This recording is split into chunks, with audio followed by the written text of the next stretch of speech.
সব নবী এবং রাসূলদেরকে আল্লাহ রাব্বুল আলামিন নেতা করে দুনিয়ার জমিনে পাঠিয়ে দিয়েছেন। আর আপনার আমার নবীকে আল্লাহ রাব্বুল আলামিন কোরআনে কারীমের মধ্যে নেতা বলে আল্লাহ ডাক দিয়েছেন। ভাইরা আমার, ইয়াসিন এখানে লক্ষ্য করলে বুঝতে পারবেন আব্দুল্লাহ ইবনে আব্বাস রাদিয়াল্লাহু তাআলা বলেন, তাফসীরে কাবীরের ভিতর আল্লামা ফখরুদ্দিন রাজি রাহমাতুল্লাহ আলাইহি লিখেছেন, ইয়া হলো হরফে নেদা ডাকা সূচক একটা শব্দ। সিন মানে হলো সাইয়্যেদ, সাইয়্যেদ শব্দের মানে হলো নেতা। সাইয়্যেদ শব্দের মানে কি বলেন? সাইয়্যেদ শব্দের মানে হলো নেতা। ইয়াসিন মানে হলো হে নেতা। আমার ভাইরা, ইয়া হরফে নেদা ডাকা সূচক একটা শব্দ, সিন মানে হলো সাইয়্যেদ। এখানে সিন শব্দের ব্যাখ্যা লিখেছেন 5টা। জোরে কোন কয়টা? আর একটু জোরে। প্রিয় ভাইরা আমার, 1 নম্বর সিন মানে হলো সাইয়্যিদুল আলামিন, 2 নম্বর সিন মানে হলো সাইয়্যিদুল বাশার, 3 নম্বর সিন মানে হলো সাইয়্যিদুল মুরসালিন, 4 নম্বর সিন মানে হলো সাইয়্যিদুল আম্বিয়া, 5 নম্বর সিন মানে হলো সাইয়্যিদুল কাউনাইন। সুবহানাল্লাহ বলেন। আমার ভাইরা, 1 নম্বর সিন শব্দের মানে হলো সাইয়্যিদুল আলামিন। আলম শব্দের বহু বচন হলো আলামিন। আমরা প্রতিদিন প্রতি রাকাতে প্রতি নামাজে প্রতি রাকাতে পড়তে থাকি। পড়েন সবাই আমার সাথে, আলহামদুলিল্লাহি রাব্বিল আলামিন। এটা আপনারা জানেন না ভাই? জানেন না? এই টাঙ্গাইলের মুসলমান জানেন না আপনারা? জানেন তো নাকি? জানলে আমার সাথে একটু কণ্ঠ ছেড়ে দিয়ে পড়েন, আলহামদুলিল্লাহি রাব্বিল আলামিন আর রহমানির রহিম মালিকি ইয়াউমিদ্দিন ইয়াকা না'বুদু ওয়া ইয়াকা নাস্তাঈন ইহদিনাস সিরাতাল মুস্তাকিম الذين أنعمت عليهم غير المغضوب عليهم ولا الضالين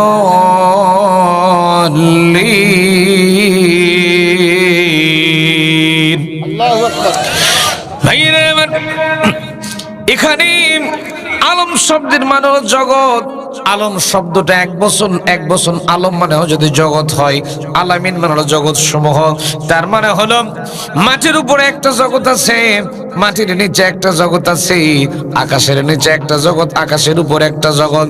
যত জগৎ আল্লাহ রাব্বুল আলামিন বানিয়েছেন সব জগতের জন্য আমার আল্লাহ রাব্বুল আলামিন আপনার আমার নেতা আল্লাহর হাবিবকে, আল্লাহর নবীকে, বিশ্ব নবীকে আপনার আমার নেতা বানিয়ে দিয়েছে।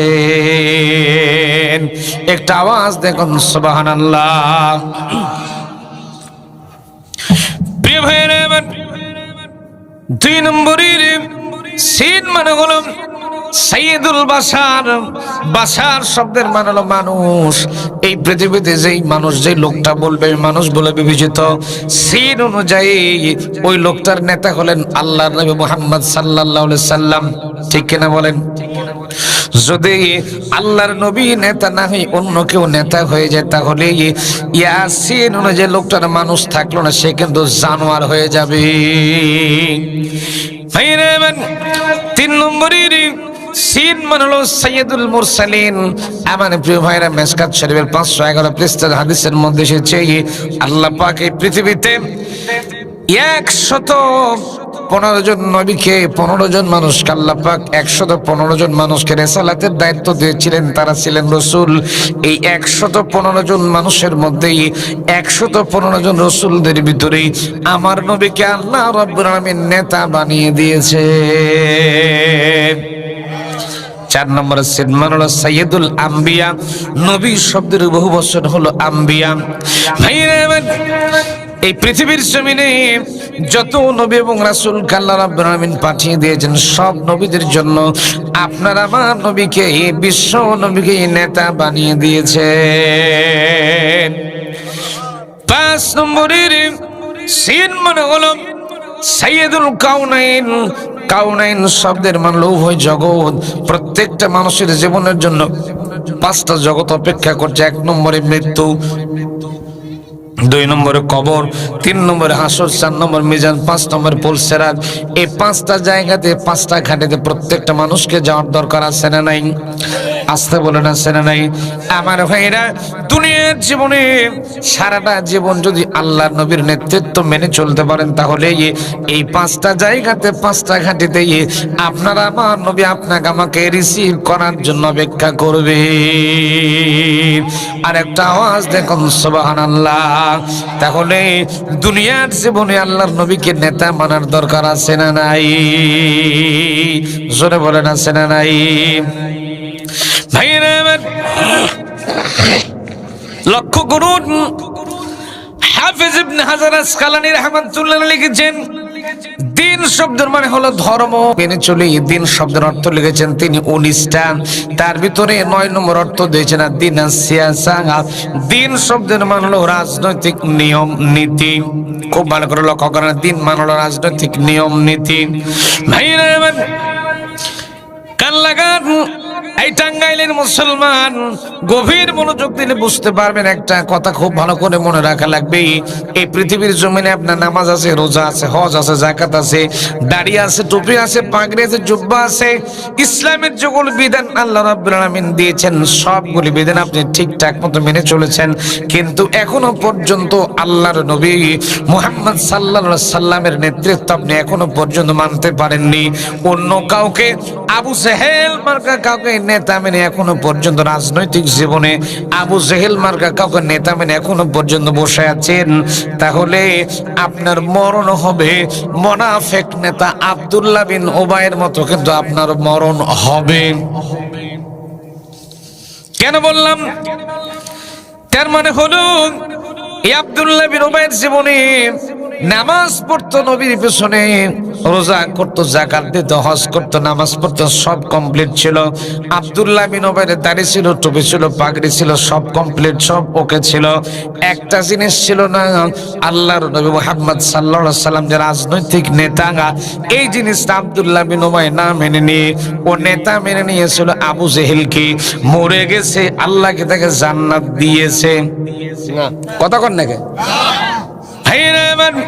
নামাজ, রোজা, হজ, যাকাত, কুরবানি, দাড়ি, টুপি, পাগড়ি থাকার পরেও যদি আব্দুল্লাহ বিন উবাই যদি জান্নাতে না যেতে পারে, একটা কারণ, সেটা হলো আল্লাহর নবী, বিশ্ব নবীকে রাজনৈতিক নেতা না মেনে নেওয়ার কারণে আল্লাহ পাক যদি তাকে জাহান্নামের মধ্যে দেয়, তাহলে আপনি আমি, আপনার আমার নামাজ, রোজা, হজ, যাকাত সব কমপ্লিট, সব ঠিকঠাক আছে, আমার দাড়ি আছে, টুপি আছে, পাগড়ি আছে, নামাজ আছে, রোজা আছে, হজ আছে, এত কিছু ঠিক থাকার পরেই আমার রাজনৈতিক নেতা আল্লাহর নবী না হয়ে আবু জেহেল মার্কা কাউকে রাজনৈতিক নেতা মেনে বসে আছি, তাহলে আব্দুল্লাহ বিন উবাইকে যদি আল্লাহ জান্নাতে না দেয়, আমাকে যদি আল্লাহ জান্নাতে দেয়, আব্দুল্লাহ বিন উবাইকেও কিয়ামতের দিন জান্নাত দেওয়া লাগবে।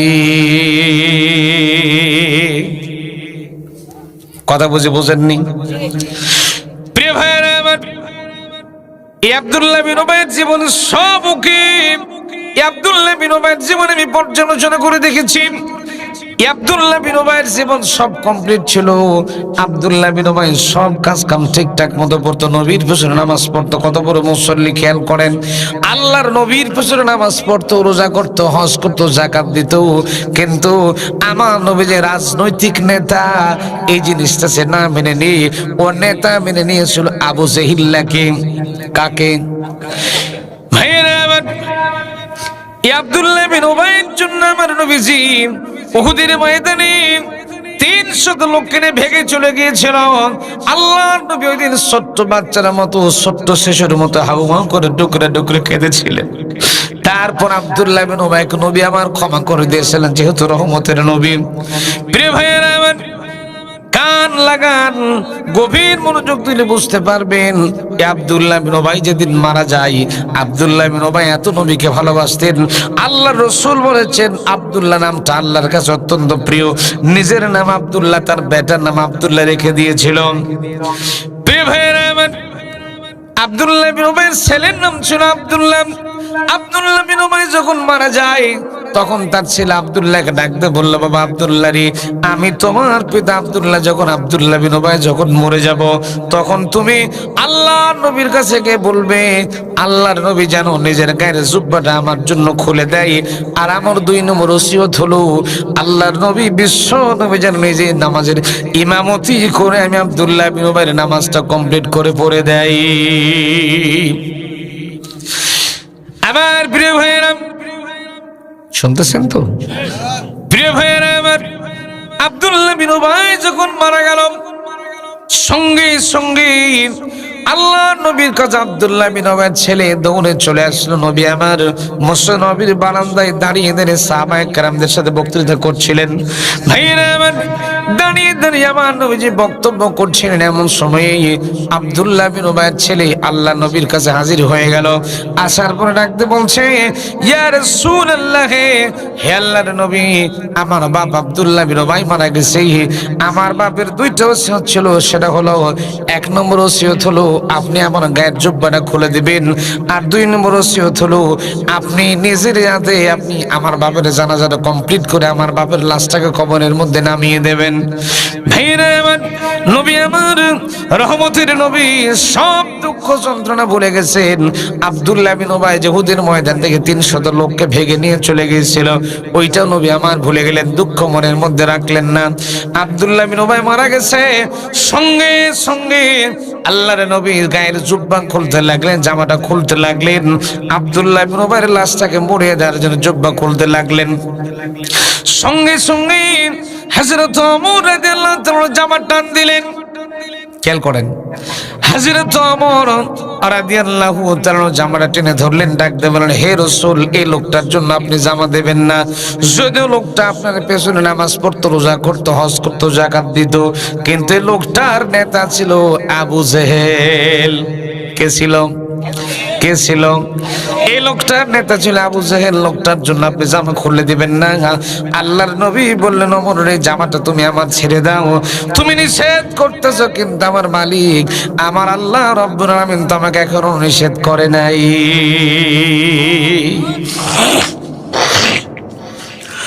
প্রিয় ভাইয়েরা আমার, হযরত ওমর রাদিয়াল্লাহু তাআলা একক সিদ্ধান্ত নিয়েছিলেন 13টা জায়গাতে। তাফসীর ইবনে কাসিরের মধ্যে এসেছে হযরত ওমর রাদিয়াল্লাহু তাআলা একক সিদ্ধান্ত নিয়েছিলেন 13টা জায়গাতে। পরবর্তীতে আমার আল্লাহ রাব্বুল আলামিন 13টা জায়গাতে 13টা কোরআনে কারীমের আয়াত নাজিল করে দিয়ে হযরত ওমর রাদিয়াল্লাহু তাআলার পক্ষে আমার আল্লাহ রাব্বুল আলামিন সিদ্ধান্ত দিয়েছিলেন। কি ওমর ছিলেন! আল্লাহু আকবার। প্রিয় ভাইয়েরা আমার, হযরত ওমরের কথা নবী আমার শুনলেন না, সঙ্গে সঙ্গে নিজের জুব্বা মুবারক খুললেন, গায়ের জামা খুলে দিলেন। আব্দুল্লাহ বিন উবাইয়ের লাশ মরে যাওয়ার জন্য নবী আমার জুব্বা খুলে দিলেন। এবার আব্দুল্লাহ বিন উবাইয়ের ছেলে আল্লাহর নবীর জুব্বা পাওয়ার পরে যখন জামা পাওয়ার পরে নিয়ে চলে গেল, আব্দুল্লাহ বিন উবাইয়ের লাশটাকে আল্লাহর নবীর গায়ের জুব্বা মুবারক দিয়ে সুন্দর করে মুড়িয়ে নিল। নেওয়ার পরে লাশটা নিয়ে মসজিদ নববীর বারান্দায় হাজির হয়ে গেছে। লাশ এবার দাফন কাফন করানোর জন্য জানাজা পড়াতে হবে। লাশের জানাজা পড়ার জন্য ওসিয়ত ছিল আল্লাহর নবী যেন নামাজ ইমামতি করে নামাজটা যেন কমপ্লিট করে দেয়। আমার ভাইরা, লাশ যখন চলে এসেছে, কার জামা তার গায়ের মধ্যে দেওয়া হয়েছে? কার জামা? আমার নবীর জামা আব্দুল্লাহ বিন উবাইয়ের গায়ের মধ্যে জড়িয়ে দেওয়া হয়েছে। প্রিয় ভাইরা আমার, 2 নম্বর ওসিয়ত হলো স্বয়ং নবী যেন তার জানাজার নামাজটা ইমামতি করে কমপ্লিট করে যেন পড়ায় দেয়।